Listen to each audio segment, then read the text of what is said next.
sports story runs through Indianapolis this week. Everything. Adding to the Pacers, defeating the Knicks in game one with that game-tying shot from Tyrese Halliburton, a photo of which will hang in the Louvre, or certainly will hang at Gainbridge Fieldhouse. Tony Katz, 93 WIBC. Good morning. The Indy 500 and all of its drama, possibly both being overshadowed by the death of Jim Irsay at the age of 65, the owner of the Indianapolis Colts, the entire Irsay family, and what will happen next. But there's a story of impact. And it's true that there are some things you simply cannot fully understand by reading it. It's like the Indy 500. I was trying to explain to someone that seeing this reaction to the attenuators, this reaction to the possibility of scandal, is to understand where the fan is. These people who brag about attending their 45th Indy 500. It's in the soil, right? They were brought up on this. They were learned on this. They were raised on this.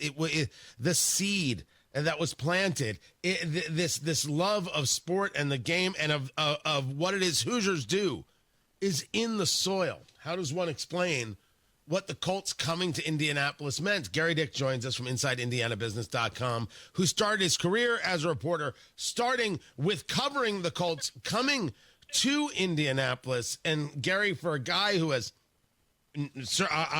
followed this happening from this first drop of the seed, never mind just the building of a stadium, to the Colts coming, your thoughts on Jim Irsay?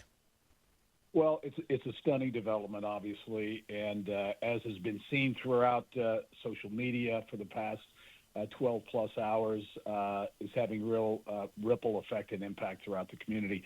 I remember back, Tony, when the Colts arrived, and I was a reporter at Channel 6 at the time, and for weeks had been covering this possible relocation of the Colts from Baltimore to Indianapolis, and when that happened, it's hard to overstate how the community, the response from the community, and when Jim's dad, Bob, and Bill Hudnut and others walked into the Hoosier Dome, what was the Hoosier Dome at that time, floor, arm in arm, it really was a seminal moment for Indianapolis, a community that had really been trying to come out of the shadows and establish itself as an important community. Downtown was just beginning to percolate a bit in terms of redevelopment, and the arrival of the Colts certainly, again, tough to overestimate or overstate how important that was.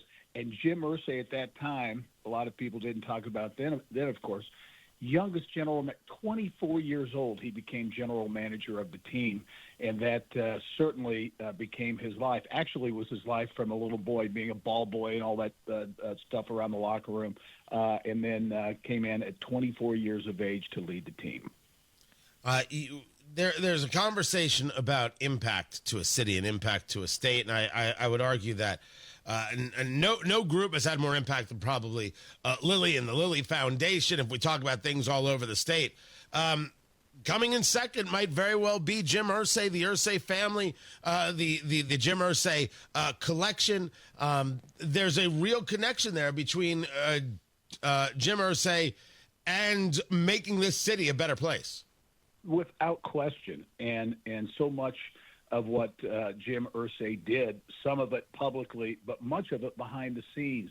And if you talk to those people who know Jim Irsay more closely than I did, they will talk about the countless times that he gave money or did things to support people who were less fortunate and didn't seek and certainly didn't get the attention that act of kindness provided. And that's what I will remember about Jim Irsay. Certainly well documented the demons that he fought throughout his life, which is very unfortunate. But he was such a kind man. One of the things I will always remember is I think it was probably the first time I ever interviewed him. This was years ago. It was the Colts complex. We had a TV crew. We went into his office, and he was sitting at his desk. As we began to get set up, he said, "Hey, I'll be with you in a moment." He had a stack of checks that he was signing, and he had this big smile on his face. and he said, I'm signing some checks here. My dad hated to pay people. He hated to pay people. He said, I love it. I love giving money to people.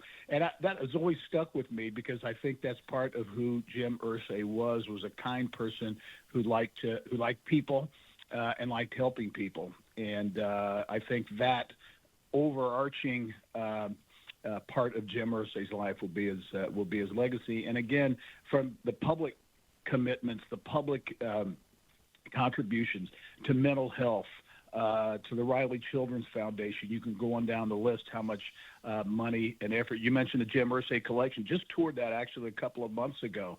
It is incredible. A lot of talk made about the incredible amounts of money that it took to get that, and that's true. But he's also felt he was a steward of those sports and cultural collections and used it to raise money as well. So I think that's more than anything, his legacy is his kindness and his generosity. Gerry Dick, inside IndianaBusiness.com, talking about the life of Jim Irsay. Passed away yesterday at the age of 65. 10 seconds or less before I let you go. How soon will there be a conversation of a Jim Irsay statue right there next to Peyton Manning in front of Lucas Oil? I think it will be soon, very soon, and I think it'll happen, and I think it's deserving. Gerry Dick, appreciate you taking the time to be with us. More about the passing of Jim Irsay at WIBC.com. Matt Baer has